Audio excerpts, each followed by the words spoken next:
નમસ્તે વિદ્યાર્થી મિત્રો, આત્મનિર્માણ દ્વારા ચાલતા વિડિયો લેક્ચરમાં આપનું હાર્દિક સ્વાગત છે અને હું જયંતિ ભીલ આપને ઇંગ્લિશ સબ્જેક્ટમાં માર્ગદર્શન આપીશ. કોમ્પિટિટિવની જે પરીક્ષા છે એમાં સૌથી પડકારજનક કોઈ સબ્જેક્ટ છે તો એ છે ઇંગ્લિશ. ઘણીવાર એવું બનતું હોય છે કે 2 માર્ક કે 5 માર્ક માટે થઈને આપણું મેરિટ નથી બનતું હતું અને ત્યારે એમાં જ્યારે પેપર સોલ્યુશન ઉપર આવીએ છીએ તો ખ્યાલ આવે છે કે ઇંગ્લિશના 5 પ્રશ્નમાંથી કે ઇંગ્લિશના 10 પ્રશ્નોમાંથી જો 3 સાચા પડી ગયા હોત ને તો હું મેરિટમાં આવી જાય. આ બાબત જે છે એ આપણે ઘણીવાર અનુભવીએ છીએ અને આ બાબત જે છે એ આપણને ખૂબ જ ડિસ્ટર્બ કરી જાય છે. આપણે જે ધ્યેયથી કામ કરીએ છીએ, જે સબ્જેક્ટથી બીજા બધા સબ્જેક્ટમાં જે કંઈ જોર લગાવ્યું છે, પરંતુ આ એક સબ્જેક્ટ થોડો આપણને હેરાન કરીને જાય છે. તો આ ચેનલમાં, આ વિડિયો ક્લાસીસમાં મારી એવી પૂરતી ટ્રાય રહેશે કે તમે લોકો એટલીસ્ટ ઇંગ્લિશમાં જે અત્યાર સુધી 0 રિઝલ્ટ છે એ 0 માંથી તમારું રિઝલ્ટ જે છે એ 90 to 95% જે છે એ તમે જનરેટ કરી શકો. આ હેતુ સાથે આપની સાથે હું દરેક ટોપિક્સ જે છે એ ટોપિક્સની ચર્ચા કરીશ, એની કી આપીશ, એની સમજૂતી, ડિસ્ક્રિપ્શન, તો એ દરેક બાબત તમારી સાથે હું શેર કરીશ અને દરેક બાબત તમને સમજાવીશ. ઓકે, હવે જ્યારે કોમ્પિટિટિવ માટે આપણે તૈયારી કરીએ છીએ ત્યારે કોઈ પણ સબ્જેક્ટ તમે લઈ લો, કે ઇંગ્લિશ હોય, મેથ્સ હોય કે પછી ગુજરાતી હોય, કોઈ પણ એની સબ્જેક્ટ, તો દરેકની અંદર જે કોમ્પિટિટિવ છે એનું લેવલ જે છે એની શરૂઆત બેઝ થી થાય છે. તો આ ઇંગ્લિશમાં પણ બેઝ થી જ શરૂઆત થાય છે. તો બેઝ થી ક્યાંથી આપણે શરૂઆત કરવી? તો આપણે કોન્સોનન્ટ અને વોવેલ્સ એટલે કે ABCD થી સ્ટાર્ટ થાય. ઓકે, તમારી સામે જ્યારે સ્પર્ધાત્મક પરીક્ષામાં પ્રશ્નો આવે છે ત્યારે એમાં કોન્સોનન્ટ અને વોવેલ્સ થી શરૂઆત થાય. આર્ટિકલ આવે, prepositions, pronoun, conjunction, passive, active, tense, direct, indirect, આ ઉપરાંત WH ક્વેશ્ચન, સો ઓન, ઘણા બધા જે છે ટોપિક તમારી સામે આવે છે. પણ આ ટોપિકને જો આપણે સ્ટેપ બાય સ્ટેપ કવર કરશું તો બધા ટોપિક એકબીજા સાથે જોડાયેલા છે અને જોડાયેલા ટોપિક હોવાને કારણે બધા ટોપિક એક સાથે યાદ રહી જશે. ઓકે, તો આપણે શરૂઆત કરીએ ઇંગ્લિશ સબ્જેક્ટની અને એક ઉજ્જવળ ભવિષ્યની. ચાલો બોર્ડ ઉપર ધ્યાન.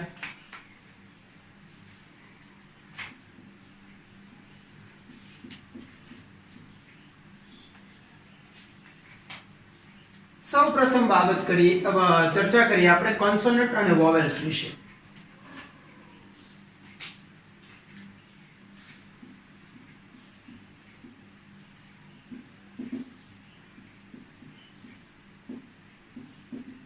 કોન્સોનન્ટ્સ એટલે કે વ્યંજન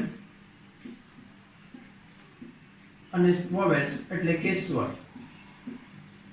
આ સમજવું ખૂબ જ જરૂરી છે કારણ કે આપણી સામે પેપર જ્યારે હોય છે ત્યારે ઘણીવાર ત્યાં ઇંગ્લિશ ભાષા છે તો ત્યાં કોન્સોનન્ટ અને વોવેલ્સ એવો શબ્દ લખ્યો હોય છે.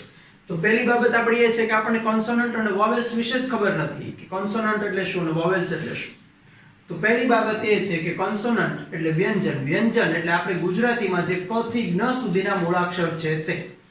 અને ABCD માં જોવા જઈએ તો A, E, I, O, U ને બાદ કરતા બાકીના જે આલ્ફાબેટ્સ છે એ આવે કોન્સોનન્ટમાં. ઓકે, તો એનું ક્લેરિફિકેશન કરવા માટે, ક્લાસિફિકેશન કરવા માટે અહીંયા હું આપી દઉં છું A, E, I, O અને U.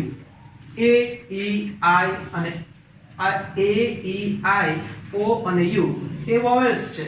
તો એનો મતલબ એવો છે કે બાકીના જે તમારી સામે આલ્ફાબેટ છે 21 જે છે એ કોન્સોનન્ટ્સ છે. તો આપણી સામે આવું પણ કોમ્પિટિટિવ એક્ઝામ ની અંદર આપણી સામે પ્રશ્ન આવે કે how many vowels, okay, how many કોન્સોનન્ટ્સ.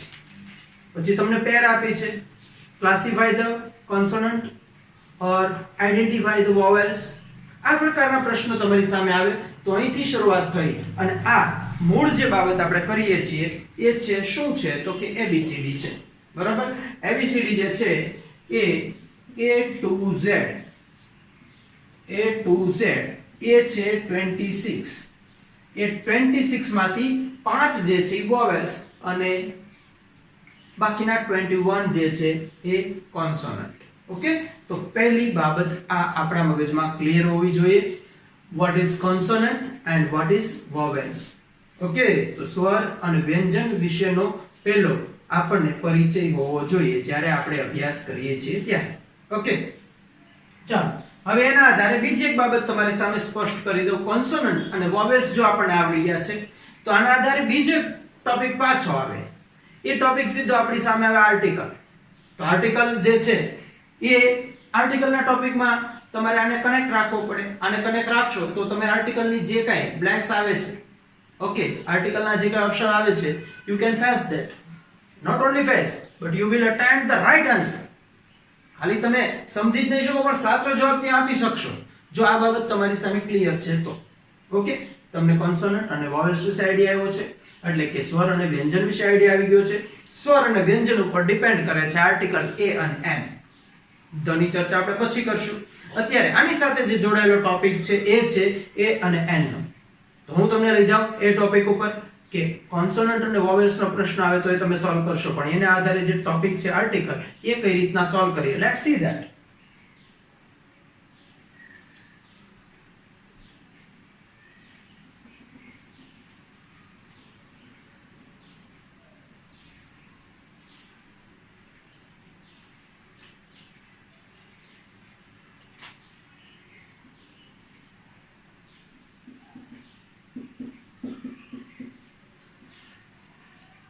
Article. Okay, જો શરૂઆત થઈ છે તમારા ટોપિકની, એક એક માર્કની શરૂઆત થઈ છે. અહીંથી તમારા માર્કની બેંક તૈયાર થાય છે, તમારે નોંધતા જવાનું. ઓકે, આવો પ્રશ્ન આવી શકે. હવે આર્ટિકલ ઉપર જઈએ તો આર્ટિકલ વિશે વાત કરીએ તો અહીંયા આપણે ચર્ચા કરવી છે માત્ર એ અને એન ની, કારણ કે આ ટોપિકની ચર્ચા ચાલુ છે, એની સાથે આ કઈ રીતના જોડાયેલું છે એ સમજવું ખૂબ જરૂરી છે. તો બે આર્ટિકલ છે એ અને એન, અને બંનેનો મતલબ થાય છે એક. ખાસ યાદ રાખવાનું છે, એ અને એન બંનેનો મતલબ થાય છે એક. તો પહેલી બાબત એ થઈ કે એક એ હંમેશા કોઈ ગણી શકાય એવી વસ્તુ હોય, એવા નામ હોય, એની સાથેનો ઉપયોગ થાય. એ સામાન્ય બાબત એ થઈ. 1 2 3 4 તો ગણી શકીએ એવા, એટલે કે કાઉન્ટેબલ નાઉન વિશે વાત હોય ત્યારે એ અને એન નો ઉપયોગ આવે. That is our next topic, but I will just give you little bit a hint for that. તો એ અને એન જે છે એનો મતલબ થશે એક. હવે આ એ અને એન જે છે એના ઉપયોગ માટે અહીંયા આપણે ધ્યાનમાં લેવાની બાબત છે. તો જ્યારે તમે એ આર્ટિકલ એન આર્ટિકલ તમારી સામે છે તો એનો ઉપયોગ કરવો છે તો એનો સંબંધ સીધો છે કોન્સોનન્ટ સાથે. એનો સંબંધ સીધો છે કોન્સોનન્ટ સાથે. પણ ત્યાં ધ્યાનમાં શું રાખવાનું છે મિત્રો? તો ત્યાં એનું ઉચ્ચારણ જે છે એટલે કે પ્રોનાઉન્સિએશન એ ધ્યાનમાં રાખવાનું છે. ઓકે, કઈ રીતના? Let's clear that. હવે તમારી પાસે કોઈ પણ વર્ડ્સ છે, એ વર્ડ્સમાં તમારે કયો આર્ટિકલ ઉપયોગમાં લેવાનો છે? તો એ અને એન ના જ્યારે ઓપ્શનમાં આવીએ છે ત્યારે આ કોન્સોનન્ટ જે છે એનાથી પ્રોનાઉન્સિએશન થતું હોય, ઉચ્ચારણ જે છે એ કોન્સોનન્ટ થી થતું હોય તો આર્ટિકલ એ આવે. ધ્યાનથી સાંભળજો. જ્યારે કોઈ પણ તમારી સામે વર્ડ છે એનું પ્રોનાઉન્સિએશન, એનું ઉચ્ચારણ વ્યંજનથી થાય છે તો તેની આગળ આર્ટિકલ એ આવે. પણ એ પાછું કેવું હોવું જોઈએ? તો કે એક લખ્યું છે એટલે એક વચન હોવું જોઈએ. એક વચન હોવું જોઈએ, બરાબર? તો તમે એની સાથે કોન્સોનન્ટ નો ઉપયોગ કરી શકો. ઓકે, એ આર્ટિકલ જે છે એ ક્યારે આવશે? તો કે કોન્સોનન્ટ થી શરૂ થતો શબ્દ પણ by pronunciation. Okay, not in form, દેખીતી રીતના નહીં, પરંતુ ઉચ્ચારણની દ્રષ્ટિએ જો એ કોન્સોનન્ટ થી શરૂ થાય છે અને એક વચન છે તો આર્ટિકલ એનો ઉપયોગ થશે. બરાબર? ઉચ્ચારણમાં કોન્સોનન્ટ છે, સ્ટાર્ટિંગમાં એક વચન નામ છે તો આર્ટિકલ એ આવશે. તો બીજી બાબત ક્લિયર થઈ ગઈ તમારી સામે કે વોવેલ્સ છે તો આર્ટિકલ એન. વોવેલ્સ છે, કોઈ પણ વર્ડ જે છે એનું પ્રોનાઉન્સિએશન વોવેલ્સ થી થાય છે. બરાબર છે? એનું ઉચ્ચારણ જે છે એ સ્વરથી થાય છે. અહીંયા તે ઉચ્ચારણ શબ્દ ઉપર ધ્યાન દેવાનું છે. કોઈ પણ વર્ડ તમારી સામે છે એનું પ્રોનાઉન્સિએશન ઉચ્ચારણથી સ્વરથી થાય છે અને એ પાછું કેવું હોવું જોઈએ? એક વચન. તો તમારે આર્ટિકલ એન નો ઉપયોગ કરવાનો છે. તો આ તમે 10 થી 15 મિનિટમાં આ બાબત ઉપર ક્લિયર થયું તમને કે આ માર્ક લેવા કેટલા ઈઝી છે. આવી જ મેથડ છે આપણી અને આવી જ રીતના ઈઝીલી માર્ક કવર કરવાનો આપણો હેતુ છે એ સાર્થક થવો જોઈએ મિત્રો. તો અહીં આગળ જે બે બાબત તમારી સામે આવી, કોન્સોનન્ટ અને વોવેલ્સ, કે જે પણ એક પ્રશ્ન તરીકે તમારી સામે આવી શકે અથવા તો આવી ગયા છે, અને આર્ટિકલ એ અને એન કે જે ઓલરેડી આપણી સામે આવી ગયા છે, આપણે ક્યારેક એમાંથી માર્ક લીધા છે અને ક્યારેક માર્ક એના મૂકી દીધા છે. તો હવે પછી જ્યારે આ બે ટોપિક તમારી સામે આવે છે તો એમાં માર્ક ન જવા જોઈએ. હું તમને અહીંયા એ અને એન માટે થોડા એક્ઝામ્પલ જે છે એ બતાવું છું. Let's see that.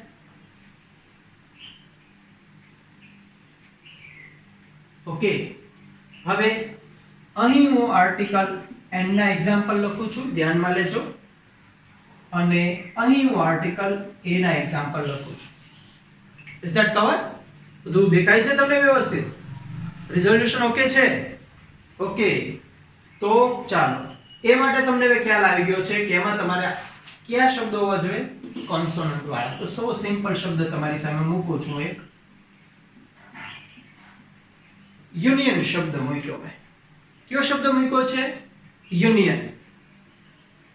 હવે આ બાબત ઉપર જવાનું છે, આ બાબત ઉપર જવાનું છે, અને પછી તમારે આન્સર સાચો ટીક કરવાનો છે. યુનિયન. ઓકે, તો બેઝિક એનું ફોર્મેશન કેવું છે મિત્રો? તો બેઝિક ફોર્મેશન પ્રમાણે તમે જોવા જશો તો અહીંયા તમને યુ બતાઈ છે. યુ શું છે? વોવેલ્સ. રાઈટ, વોવેલ્સ છે. તો તમે જવાબ કયો ટીક કરશો? સર વોવેલ્સ અહીંયા લખ્યું છે, અમે એન ટીક કરશું. But you are wrong. ત્યાં તમે ખોટા સાબિત થાવ છો, કારણ કે અહીંયા મેં જે નીચે શબ્દ મૂક્યો છે ને બહુ અગત્યનો છે. ઉચ્ચારણ, પ્રોનાઉન્સિએશન. યુનિયન લખ્યું છે. જ્યારે શબ્દની તમે ઉચ્ચારણની શરૂઆત કરો ને યુનિયન, તો યુનિયન દરમિયાન તમારી સામે શબ્દ આવશે ય. યુનિયન. યુનિયન. તો યુ શું છે? ય શું છે? ય વ્યંજન છે. કથી જ્ઞમાં આવતો ય વ્યંજન છે મિત્રો. તો એ વ્યંજનને કારણે અહીંયા તમારે જવાબ લખવો પડે અ. યુનિયન. દેખાય છે બધું? કવર થાય છે બધું? Okay, good. A union. Ready? ચાલો બીજી બાબત ઉપર જઈએ.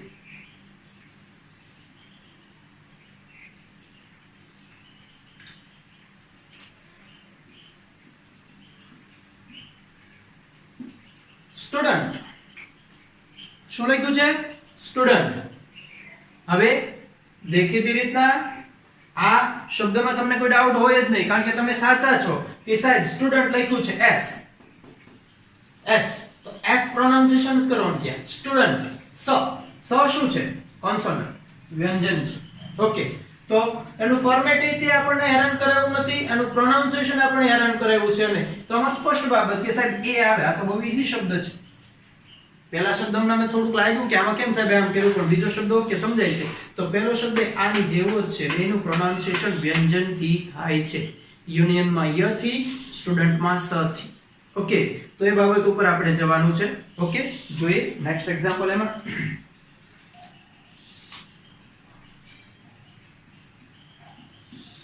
હોર્સ. શું લખ્યું છે? હોર્સ. હોર્સ એટલે કે સાહેબ દેખાય છે કોન્સોનન્ટ અને પ્રોનાઉન્સિએશનમાં પણ કોન્સોનન્ટ જ છે. હોર્સ એટલે કે ઘોડો. તો અ હોર્સ. રેડી? ગુડ, ખૂબ સરસ. હજી એક્ઝામ્પલ ઉપર જઈએ આપણે. હવે તમારો જવાબ મારે જોશો.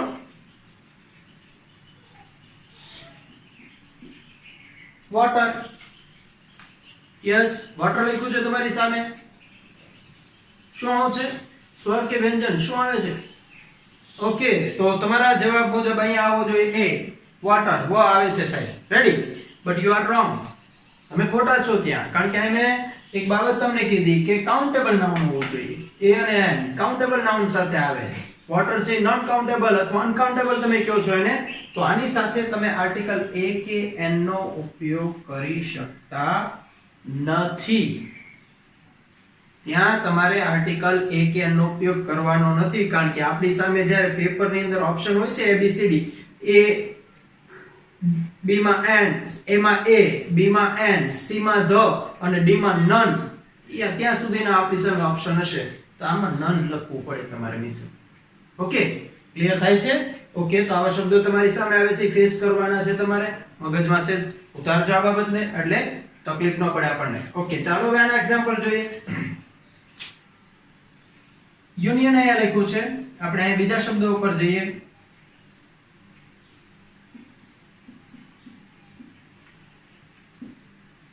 એલિફન્ટ. એલિફન્ટ.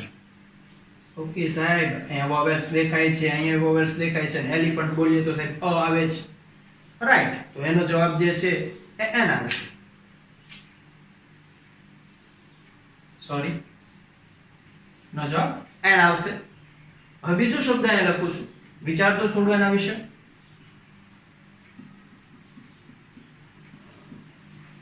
ST bus. જો અહીંયા જોવાનું છે, સ્ટુડન્ટ લખ્યું છે, એ આવ્યો છે, એસટી બસ લખ્યું છે, એટલે ત્યાં શું આવે આપણે વિચારવાનું છે કે સાહેબ દેખાય છે તો કોન્સોનન્ટ, દેખાય છે કોન્સોનન્ટ, પણ પ્રોનાઉન્સિએશન ઉપર જવાનું છે આપણે. તો પ્રોનાઉન્સિએશન શું છે? ST bus. ST bus. ST bus નો મતલબ થયો કે એની શરૂઆત જે છે સ્વરથી થાય છે, પ્રોનાઉન્સિએશન ની. એસટી બસ, એ અ. ઓકે, તો અહીંયા શું મૂકવું પડે આપણે? An ST bus. Okay, next ઉપર જે નેક્સ્ટ વર્ડ આપણી સામે છે એમાં હોર્સ છે. અહીંયા હું એવો જ એક શબ્દ લઉં છું,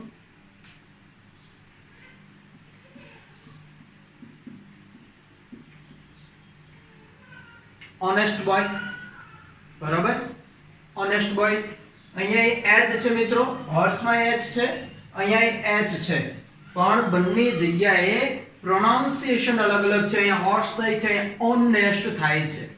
ઓનેસ્ટ થાય છે એનો મતલબ એવો થયો કે સાહેબ વોવેલ્સ થી એની શરૂઆત થઈ છે, પ્રોનાઉન્સિએશન એનું વોવેલ્સ થી થયું છે.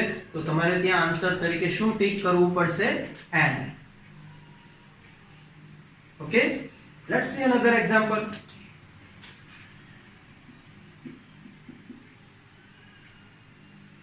મેં એસ થી શરૂ થતો શબ્દ ત્યાં લખ્યો છે. બરાબર, એચ ઈ આઈ આઈ.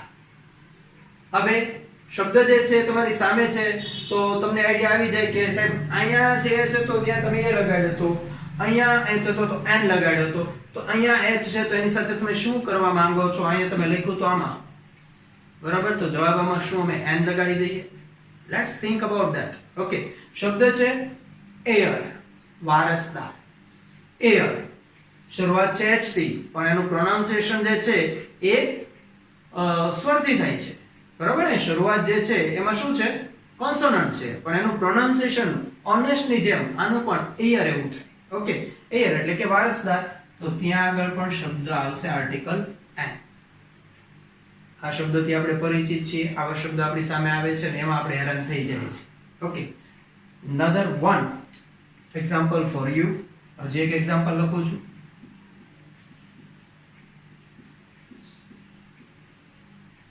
આઈસ્ક્રીમ. શું લખ્યું છે? આઈસ્ક્રીમ. અચ્છા, મોઢામાં પાણી આવી ગયું?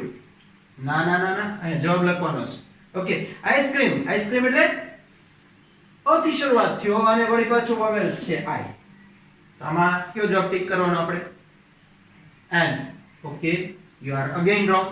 પાછા ખોટા છો તમે, કારણ કે આઈસ્ક્રીમ જે છે એમાં હું એકી આર્ટિકલ નહીં લગાડું, કારણ કે એ કેવું છે? Non countable. વોટરની જેમ આઈસ્ક્રીમ પણ કેવું છે? Non countable. તો એની સાથે હું આર્ટિકલનો ઉપયોગ કરી શકું નહીં. ઓકે, ગુડ, સરસ. ચાલો, આ બે બાબત તમને સમજાણી અને એક્ઝામ્પલ તમને સમજાણા. રેડી? તો હવે આપણે આગળ પ્રયાણ કરીએ. આટલી બાબત clear? Consonant, vowels. Consonant vowels ને આધારે આર્ટિકલ એ અને એન. ઓકે, આર્ટિકલ એ અને એન માં એનું પ્રોનાઉન્સિએશન ખૂબ અગત્યનું છે. અને બીજી બાબત, એ એકવચનમાં હોવું ખૂબ જરૂરી છે, એટલે કે કાઉન્ટેબલ નાઉન માટે જે વપરાશે.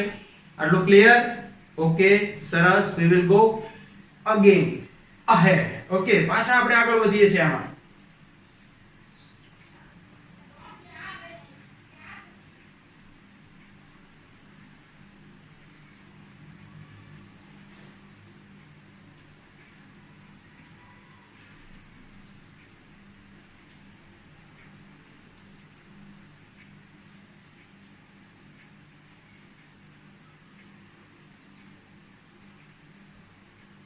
સાવ બેઝથી શરૂઆત કરી મિત્રો. હવે જે બાબત હું તમને સમજાવવા જાઉં છું એમાં ખૂબ જ ધ્યાન આપજો. હવે અહીંથી ભાષાની શરૂઆત કરવાની છે, જેને આપણે કહીએ છીએ પાર્ટ્સ ઓફ સ્પીચ.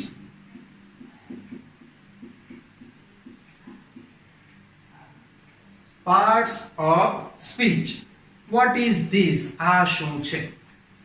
આ શું છે? તો આમાં ઘણા બધા ટોપિક આપણે જોવાના છે, પણ એ પહેલા આપણે સેજ આખું પાર્ટ ઓફ સ્પીચ શું છે અને એવડી ક્યાં ઉપરાય ને બધા શું છે આ બધું એના વિશે થોડું ક્લિયર કરી લઈએ, એટલે આપણને થોડું ખ્યાલ આવે કે હા અહીંયા આવું આવતું હશે તો આપણે કરવું પડશે. ઓકે, ચાલો આગળ વધીએ.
ઓકે, મેં તમારી સામે એક વાક્ય લખ્યું છે. હવે એ વાક્ય વિશે થોડી આપણે તપાસ કરીએ કે વાક્ય શું છે અને એમાં કયા કયા પાર્ટ્સ હોય છે, બધા જાણી લઈએ આપણે. તો અહીં એક રોનક is walking into a garden and his brother is drinking milk. આવા અલગ અલગ વર્ડ્સ જે છે, શબ્દો જે છે એ અહીંયા સેન્ટેન્સમાં આપેલા છે. એ બધા અલગ અલગ છે, એ બધાના પ્રકાર અલગ અલગ છે. તો એ કયા પ્રકારના ટોપિક છે એ આપણે જોવાનું છે. પાર્ટ્સ ઓફ સ્પીચ, આ બધા જે મેં અલગ પાડ્યા છે એ બધા પાર્ટ્સ ઓફ સ્પીચ છે. ઓકે, ચાલો એની થોડી આપણે માહિતી મેળવીએ કે કયા પ્રકારના પાર્ટ્સ ઓફ સ્પીચ છે. તો પહેલી બાબત જે છે એ રોનક. રોનક જે છે એને કહેવાય નાઉન. રોનક એ નાઉન છે. ઓકે, ત્યારબાદ છે is. is જે છે એ verb છે, પણ to be નું રૂપ. શું છે? to be નું રૂપ એટલે કે verb એક પ્રકારના ક્રિયાપદ જે પાર્ટ્સ ઓફ સ્પીચ કહેવાય છે. ઓકે, પછી છે walking. walking એ પણ છે verb. પછી છે into. એ જે છે એ preposition. prepositions. ત્યારબાદ એ જે હમણાં આપણે ચર્ચા કરી ગયા, બરોબર? એ છે આર્ટિકલ. એ શું છે? આર્ટિકલ છે. ગાર્ડન છે તમારી સામે લખેલું, ગાર્ડન તો કે નાઉન થયું સાહેબ. ગાર્ડન એ નાઉન થયું. પછી શબ્દ આપ્યો છે એન્ડ. એન્ડ જે છે એ કંજક્શન છે. બતાય છે બધું? ઓકે, એન્ડ જે છે એ conjunction. his brother. his brother તો એ છે પ્રોનાઉન. બરાબર? પ્રોનાઉન માં બધામાં પાછા અલગ અલગ બાબત આવે છે, ડિટેલ માહિતી. અહીં વળી પાછું to be એટલે કે verb. drinking તો કે verb. milk તો કે noun. ઓકે, જો બધી જગ્યાએ મેં સંજ્ઞા જે કાંઈ લખી છે એ આ એક વાક્યમાં આટલી બધી બાબત આવી છે કે એક નામ છે, એક to be નું રૂપ એટલે કે ક્રિયાપદ છે, બીજું ક્રિયાપદ છે, prepositions અથવા prepositions છે, article છે, noun છે, conjunction છે, વળી પાછું pronoun છે, verb છે અને પાછું noun છે.